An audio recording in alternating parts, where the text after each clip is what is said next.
ملک بھر کی طرح سرحدی شہر چمن میں بھی کشمیری بھائیوں سے اظہار یکجہتی کے لیے ریلی نکالی گئی۔ اظہار یکجہتی کشمیر کے حوالے سے چمن میں مقامی قبائل، سول سوسائٹی اور اسکول کے طلباء اور اساتذہ پر مشتمل ریلی ڈپٹی کمشنر آفس سے شروع ہوئی، جس نے شہر کی مختلف شاہراہوں پر مارچ کیا۔ ریلی شروع ہونے سے قبل پاکستان کا قومی ترانہ بھی سنایا گیا۔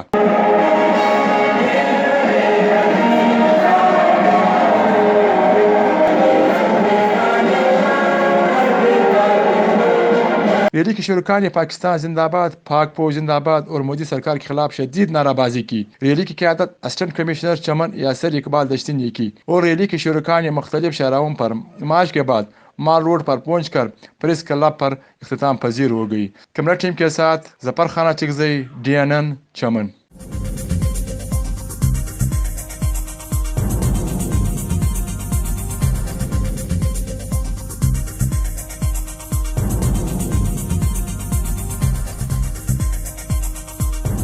نیوز سے اپ ڈیٹ رہنے کے لیے ہمارے چینل کو سبسکرائب کریں اور بیل آئیکن پر کلک کریں۔